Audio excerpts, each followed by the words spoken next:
Operación Masacre. Rodolfo Walsh.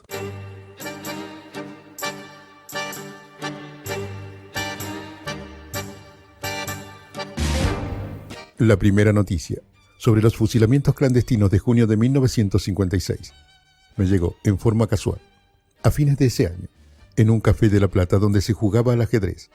Se hablaba más de Keres y Nipsovich que de Aramburu y Rojas. Y la única maniobra militar que gozaba de algún renombre era el ataque a la bayoneta de Schlechter en la apertura siciliana. En ese mismo lugar, 6 meses antes, nos había sorprendido una medianoche el cercano tiroteo con que empezó el asalto al comando de la Segunda División y al Departamento de Policía en la fracasada Revolución de Valle. Recuerdo cómo salimos en tropel, los jugadores de ajedrez, los jugadores de codillo y los parroquianos ocasionales, para ver qué festejo era ese, y cómo a medida que nos acercábamos a la Plaza San Martín, nos íbamos poniendo más serios y éramos cada vez menos. Y al fin, cuando crucé la plaza, me vi solo. Y cuando entré a la estación de ómnibus, ya fuimos de nuevo unos cuantos. Inclusive un negrito con uniforme de vigilante que se había parapetado detrás de unas gomas y decía que, revolución o no, a él no le iban a quitar el arma, que era un notable Mauser del año 1901.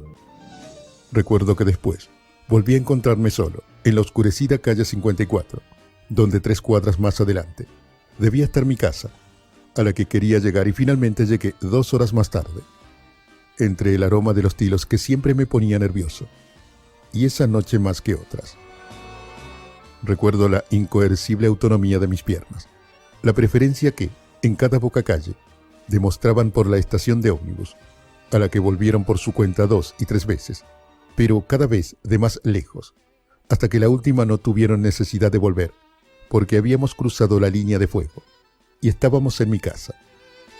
Mi casa era peor que el café, y peor que la estación de ómnibus, porque había soldados en las azoteas, y en la cocina, y en los dormitorios, pero principalmente en el baño. Y desde entonces he tomado aversión a las casas que están frente a un cuartel, un comando o un departamento de policía.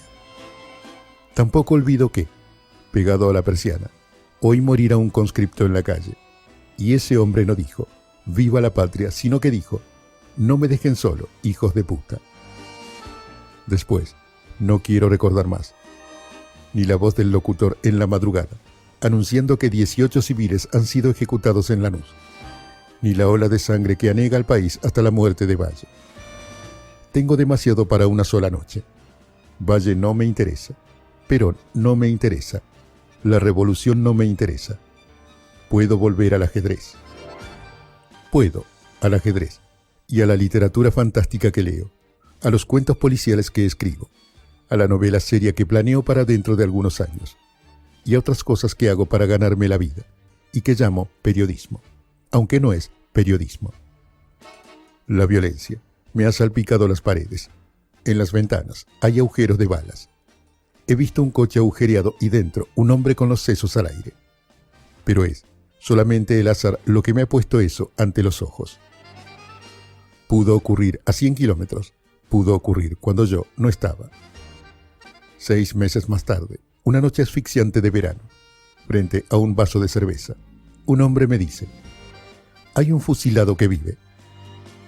No sé qué es lo que consigue atraerme en esa historia difusa, lejana, erizada de improbabilidades.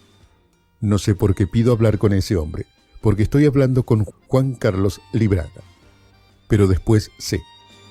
Miro esa cara, el agujero en la mejilla, el agujero más grande en la garganta, la boca quebrada y los ojos opacados donde se ha quedado flotando una sombra de muerte. Me siento insultado, como me sentí sin saberlo cuando oí aquel grito desgarrador detrás de la persiana. Libraga me cuenta su historia increíble.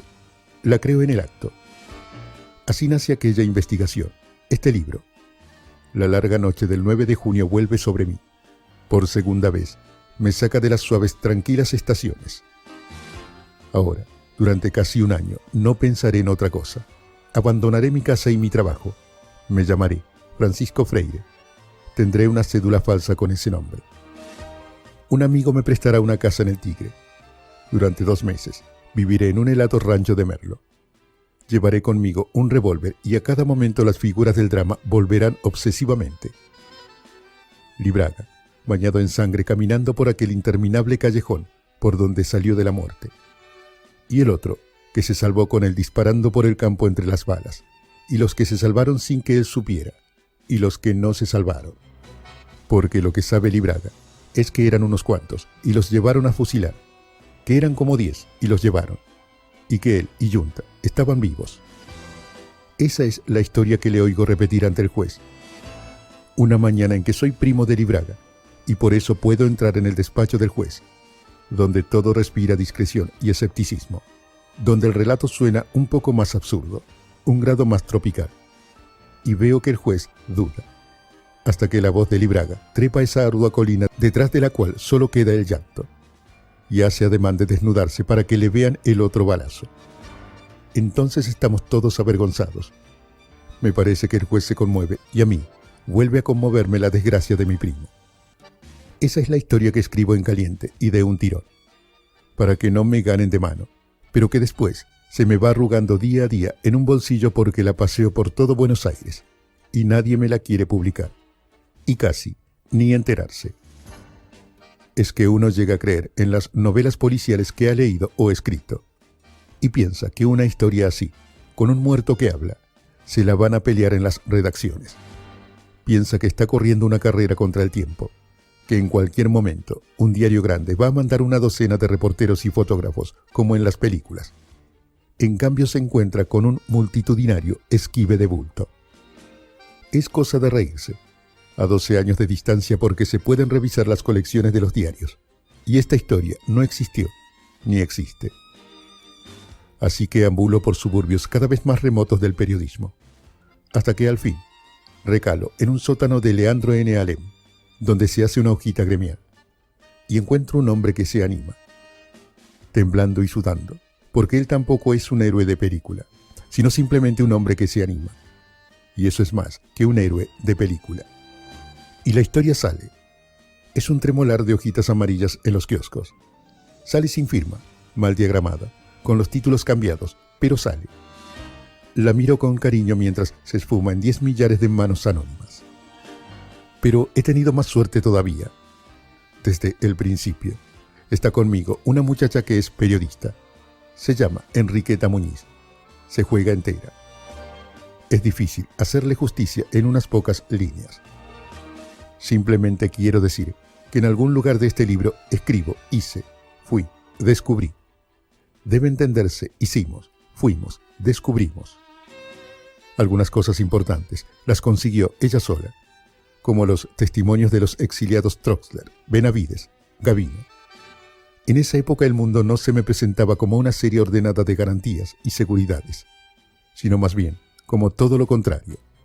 En Enriqueta Muñiz me encontré esa seguridad, valor, inteligencia, que me parecían tan rarificados a mi alrededor. Así que una tarde tomamos el tren a José León Suárez. Llevamos una cámara y un pianito a lápiz que nos ha hecho Libraga. Un minucioso plano de colectivero con las rutas y los pasos a nivel. Una arboleada marcada y una X, que es donde fue la cosa. Caminamos como 8 cuadras por un camino pavimentado. En el atardecer divisamos esa alta y oscura hilera de eucaliptos que al ejecutor Rodríguez Moreno le pareció un lugar adecuado al efecto, o sea, al efecto de tronarlos, y nos encontramos frente a un mar de latas y espejismos. No es el menor de esos espejismos la idea de que un lugar así no puede estar tan tranquilo, tan silencioso y olvidado bajo el sol que se va a poner, sin que nadie vigile la historia prisionera, en la basura cortada por la falsa marea de metales muertos que brillan reflexivamente.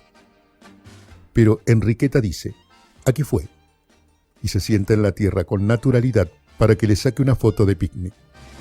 Porque en ese momento pasa por el camino un hombre alto y sombrío, con un perro grande y sombrío. No sé por qué uno ve esas cosas, pero aquí fue. Y el relato de Libraga corre ahora con más fuerza. Aquí el camino, allá la zanja y por todas partes el basural y la noche. Al día siguiente, vamos a ver al otro que se salvó, Miguel Ángel Yunta, que nos recibe con un portazo en las narices. no nos cree cuando le anunciamos que somos periodistas. Nos pide credenciales que no tenemos. Y no sé qué le decimos. A través de la mirilla. Qué promesa de silencio, qué clave oculta, para que vaya abriendo la puerta de a poco. Y vaya saliendo, cosa que le lleva como media hora. Y hable, que le lleva mucho más. Es matador escuchar a Yunta, porque uno tiene la sensación de estar viendo una película que, desde que se rodó aquella noche, gira y gira dentro de su cabeza, sin poder parar nunca. Están todos los detallecitos, las caras, los focos, el campo, los menudos ruidos, el frío y el calor, la escapada entre las latas y el olor a pólvora y a pánico. Y uno piensa que cuando termine va a empezar de nuevo. Como es seguro que empieza dentro de su cabeza, ese continuado eterno. Así me fusilaron. Pero lo que más aflige es la ofensa que el hombre lleva dentro. Como está lastimado por ese error que cometieron con él, que es un hombre decente y ni siquiera fue peronista. Y todo el mundo le puede decir quién soy yo. Aunque eso ya no es seguro. Porque hay dos Yuntas. Este que habla torrencialmente mientras se pasa la gran película, y otro que a veces se distrae y consigue sonreír y hacer un chiste, como antes. Parece que aquí va a terminar el caso, porque no hay más que contar. 2 sobrevivientes, y los demás están muertos. Uno puede publicar el reportaje a Yunta y volver a aquella partida que dejó suspendida en el café hace un mes. Pero no termina. A último momento, Yunta se acuerda de una creencia que él tiene, no de algo que sabe, sino de algo que ha imaginado o que oyó murmurar. Y es que hay un tercer hombre que se salvó. Entre tanto, la gran divinidad de la picana y sus metralletas empieza a tronar desde La Plata. La hojita del reportaje flota en los pasillos de la jefatura de policía, y el teniente coronel Fernández Suárez quiere saber qué bochinche es ese. El reportaje no estaba firmado, pero al pie de los originales figuraban mis iniciales. En el diario trabajaba un periodista con las mismas iniciales, aunque a él le tocaron en otro orden, JWR. Una madrugada se despierta para contemplar una interesante concentración de fusiles y otros implementos silogísticos, y su espíritu experimenta esa gran emoción previa a una verdad por revelarse. Lo sacan en calzoncillos y lo trasladan en un vuelo a La Plata y a la jefatura. Lo sientan en un sillón, y enfrente está sentado el teniente coronel que le dice: «Y ahora, por favor, hágame un reportaje a mí». El periodista aclara que no es él a quien corresponden esos honores, mientras por lo bajo se acuerda de mi madre. La rueda sigue girando. Hay que ir por esos andurriales en busca del tercer hombre, Horacio Dicciano, que se ha vuelto lombriz y vive bajo tierra. Parece que ya nos conocen en muchas partes. Los chicos por lo menos nos siguen. Y un día una nena nos para en la calle. «El señor que ustedes buscan», nos dice, «está en su casa. Les van a decir que no está, pero está». «¿Y vos sabés por qué vinimos?» «Sí, yo sé todo». «Bueno, Cassandra». Nos dicen que no está, pero está. Y hay que ir venciendo las barreras protectoras, las cautelosas deidades que custodian a un enterrado vivo. Esta pared, esta cara que niega y desconfía. Se pasa del sol de la calle a la sombra del porche. Se pide un vaso de agua y se está adentro, en la oscuridad. Se pronuncian palabras ganzúa, hasta que la más oxidada del manojo funciona. Y don Horacio Dicciano sube la escalera tomado de la mano de su mujer, que lo trae como un chico. Así que son 3.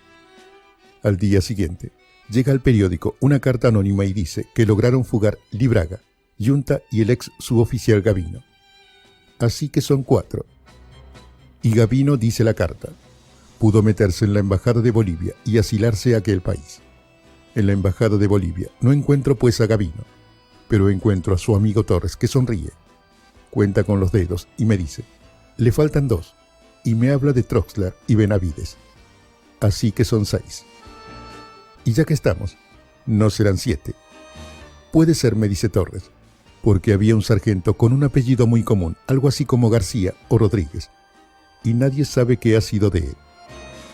A los 2 o 3 días, vuelvo a ver a Torres y le disparo a quemarropa. «Rogelio Díaz». Se le iluminó la cara. «¿Cómo hizo?» «Ya no recuerdo cómo hice, pero son 7. Entonces puedo sentarme, porque ya he hablado con sobrevivientes, viudas, huérfanos, conspiradores, asilados, prófugos, delatores presuntos, héroes anónimos.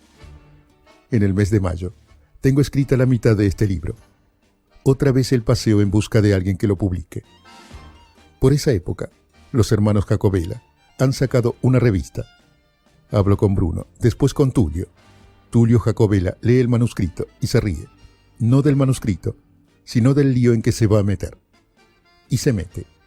Lo demás es el relato que sigue. Se publicó en mayoría de mayo a julio de 1957.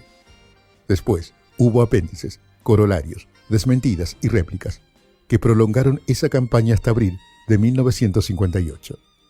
Lo he suprimido, así como parte de la evidencia que usé entonces y que reemplazo aquí por otra más categórica. Frente a esta nueva evidencia, creo que la polémica queda descartada. Agradecimientos al doctor Jorge Doglia, ex jefe de la División Judicial de la Policía de la provincia, exonerado por sus denuncias sobre este caso. Al doctor Máximo von Kotz, abogado de Juan Libraga y Miguel Yunta.